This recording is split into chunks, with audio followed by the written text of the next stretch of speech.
Hey everyone, thanks for joining me today. If you're new to the channel, my name is Robert, and I like to do woodworking projects with resin in them. Today I'm going to show you how I took this piece of maple and turned it into a beautiful dining room table. So stick around because this build starts right now. Alright, so like every other project, first thing we're going to do is remove our bark. And as you can see, I use a series of pry bars, flathead screwdrivers, and some X-Acto knives, and I just carve away. The good thing about this is you don't have to be that exact. If you scratch the wood or anything, just sand it off and you're good to go. Next step is usually the actual form and everything, but for me, I've shown you this a ton of times on how to do it, so I just kind of skipped that and went right into the pouring of the resin. So here I am with 2 3-gallon kits, so 24 liters of actual resin. And what I'm going to do is mix it up good, and I measure all of the mica powder that goes in so that this way I can ensure that it's exactly the same each time. One thing to know about resin is when you're mixing it, you got to take your time. As you see, I have that cell phone on the floor with a timer on it, and I will mix that bucket for 10 minutes with no exaggeration. After I've mixed that resin thoroughly, I'll let it sit there for 15 minutes. There's no rush. It's not like the resin is going to cure instantly. It's going to take a good 48 hours before it really starts to harden up, and a full 7 days before it's fully cured, if not actually longer. After we poured all that resin into the form, I noticed that it just wasn't enough. So we went ahead and we mixed another 3-gallon kit and started pouring it into all the cracks and then adding it to the riverside so it was level with the wood.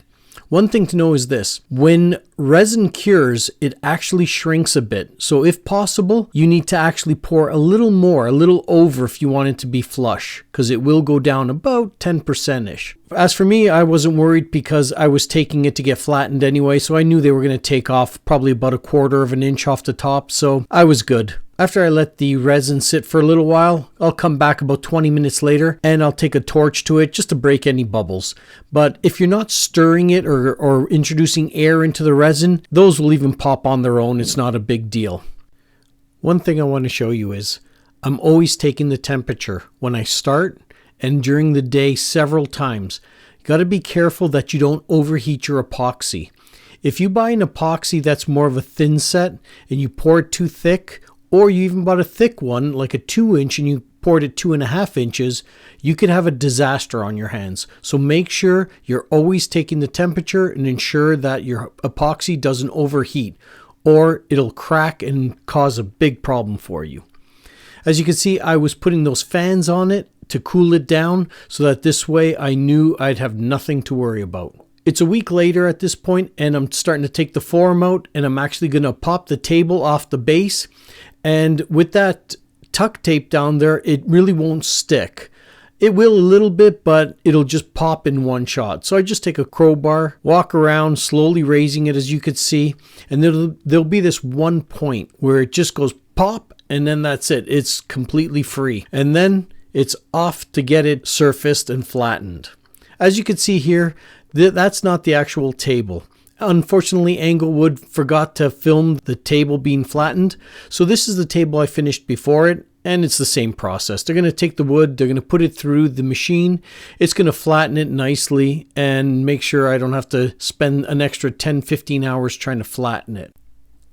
Alright, so we got the table back from being flattened, and the next thing I want to do is right away install my C-channels.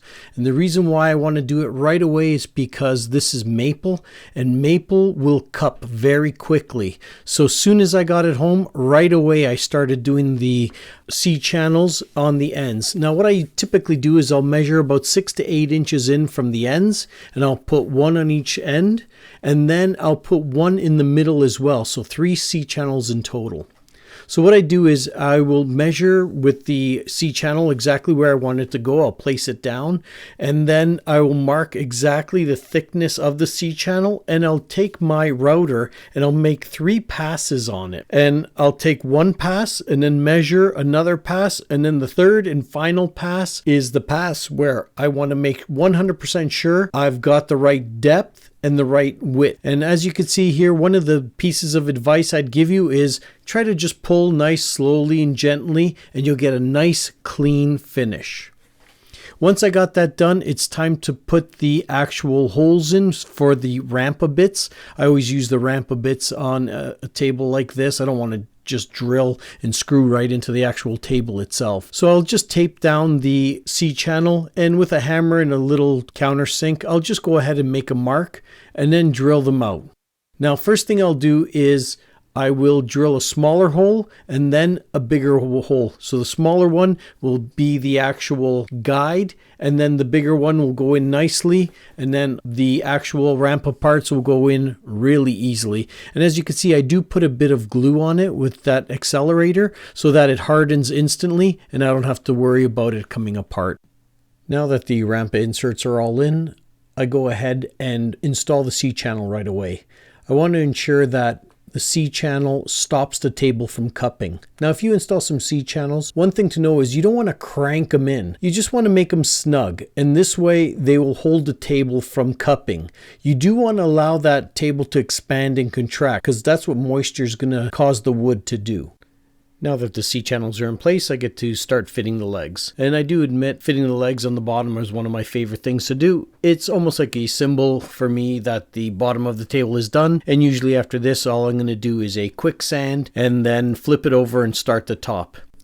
Now, one thing I'll never do is once I actually finish putting the legs on, sanding it down and everything, I will not put the actual Rubio Monocoat on the table on the bottom at this point. And the reason why is because you're going to get moisture still coming in through the top of the table, but not through the bottom because the Rubio Monocoat is there. So whenever I go to finish the table and do the final step, the Rubio Monocoat, I will finish the bottom, flip it over right away, and then finish the top. And that will all be done within hours. Now that the bottom's basically done, I turn my attention to the live edge. Now, I could have finished it earlier in the project, but I decided, I'll just leave it till a little later on. So here I am just sanding it down, getting off any of the additional bark, and just making sure I got a nice clean finish so that this way when I finish it, it looks good and there's no issues with it. Hey, if you're enjoying this video and you'd like to support me, feel free to just go ahead and hit that like and subscribe button. I'd really appreciate that. So at this point I'm finished the bottom of the table, and I'll flip it over, and I already have my rough sand done. So at this point what I'm doing is I'm just doing the round over bit, and I decided to use a 1/4 inch round over instead of something like a chamfer or something like that. I just felt it looked better on this table. So I'll do the round over and then I'll get back to sanding. I'll sand down the round over nicely, and then I'll continue sanding with the Makita sander. I love that sander. It is so smooth, quiet, and it doesn't make my whole hand feel like it's vibrating like crazy. But I'll sand all the way up to 10,000 grit. But even at 10,000 grit, you get this bit of a haze on the actual resin. So what I do is I take a car buffer and some car polish, and I'll polish it, and I swear 2 seconds of that will make it look like glass. But for me that's not enough. I really take my time. I'll buff and buff and buff so that this way it comes just like glass and absolutely no marks from the sander. And one thing to remember when sanding, you always want to go up and down, overlapping 50%, and then side to side, again overlapping 50%. But not exceeding more than 1 inch per second. If you follow that, you will get a perfect sand every time. However, if you go faster than 1 inch per second, or you're not overlapping properly, you will have problems. For example, if you're going faster than 1 inch per second, you are going to end up with pigtails on your table. And if you're not overlapping by 50%, you're going to feel ridges when you run your hand across the table. In my opinion, this is the most important part of the finishing of the table, because the first thing your client or anyone's going to do when they see this table is they're going to run their hands along it. And if they feel ridges, it's not going to scream quality, and you are not going to be able to demand top dollar for your work. Here we go. The final step, the buffing. As I mentioned, what I use is I use paste heavy cut compound and a carb buffer, to tell you the truth, and it comes out gorgeous. You can see right away it takes the haze off, but if you look really closely, you'll still be able to see very fine scratches. But if you continue to buff and you keep going at it, that heavy cut compound has a little bit of a grit to it, and it will take away all those scratches, and you will see that that resin will shine. And just to make sure, I'll always use a light on it and ensure that I don't see any pigtails or any type of marks at all. All right, so we are on the final step. As you can see, I polished that resin to just a mirror finish. And now all that's left is to put our Rubio Monocoat on and buff it in, and we are done. 100% done. This, I gotta say, has been a long project. And to tell you the truth, it's not even finished yet because I still have benches to finish as well as a coffee table for them. So, but this was the big hard part. So now I just got to sand down the benches and put the Rubio Monocoat on those, and we are done there as well. All right, so last step, let's get it done. And watch how you see the colors in this wood come out. It's incredible, I promise. All right, so Rubio Monocoat, you can use it as just the Rubio Monocoat, or you can use the accelerator. Now, what's the difference? So if you use just the Rubio Monocoat, it takes about a month to fully cure. However, if you buy the Rubio Monocoat with the accelerator, it is fully cured in 7 days, and you can actually use the table, not getting it wet, within 24 hours. So how it works is we have 3 to 1. So 3 parts Rubio Monocoat to 1 part accelerator. So I'm gonna go ahead and mix that now.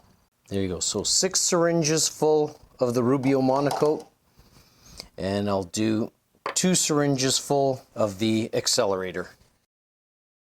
So after you've combined the Rubio Monocoat and the accelerator, you just want to give it a good mix up. And then as for me, I just pour it. I try to spread it out on the table, but I'll use a spatula and move it all around my table and try to make sure that I got everything covered.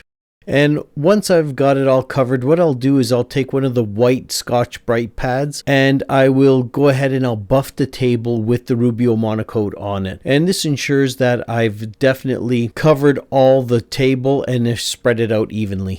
At this point, I just want to take a second out and say thank you to my 2 buddies, Keith and Tony. This is Tony here in the picture. And whenever I need to move the table, flip it, or do something like that, they're always there to help me. So thanks, guys. I really appreciate it. So here we are. It's delivery day, and I'm excited. Come on over. Camera's running, by the way, right? Okay, hi. So I hope you like it. I think it came out beautiful. Holy smokes. Are you kidding? Wow, oh my gosh. This is what it started? Like, do you remember? Yeah. Just a piece of wood. That's amazing. How heavy is it? I'd say it's probably around 300. Yeah. Oh my gosh. It's gorgeous. I love it. Look at all the details. I know. Thank you. Thank you. So this here, after it was planed, it was all soft wood. It was like you tap on it, you could hear like hollow. So I was like, uh-oh. So I literally took a knife, an X-Acto knife kind of thing, and just dug until it was gone, and then I filled it in with this resin here. So that was extra work we weren't planning for. Yeah, but you always expect it. Like I always say, it's the imperfections that make the table beautiful, Yes, right? As opposed to, you know, there's the standard stuff. Like, I mean, that P over there kind of a thing came out beautiful, right? Look at these, even the little details. Yeah, those are the bug holes, remember? Yes, oh my God, there's bugs in here. Yeah. That's crazy. Yeah. I can't believe it. This is absolutely incredible, more than I could have imagined. Good. That's gorgeous. It's absolutely beautiful. So this is fully cured because it cures in, I bought the accelerator. So it cures in 7 days. It's been now 14 days, so we're good. I ordered the finisher for cars, actually. It hasn't arrived yet, but once it does, I'll bring it over probably in a week. It'll probably be in a week when I finish the benches. Benches, yep, they're almost done. I needed more room, right? I got to get this out because I can't sand anywhere anymore. Right, yeah. And so we'll so then I'll come out and then we'll put the final coat on that as well. Wow, this is just look how smooth it is.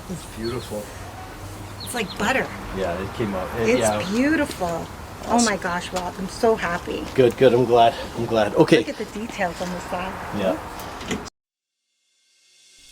I must admit, when John and Fee told me they loved it, I felt like the weight of the world was lifted off my shoulders. I tell you, I don't really show pictures to my clients as I'm doing it because I want it to be an absolute surprise. I get them to pick the wood, the colors and everything, and I tell them just leave it to me at this point. So I was really happy. And at the end of this video, I didn't film the benches, so I just added the pictures of the benches and the final table and benches all put together. So let me know, what do you think? Do you think I did a good job? Would you like to have this in your house? Thanks for watching, and I hope to see you soon.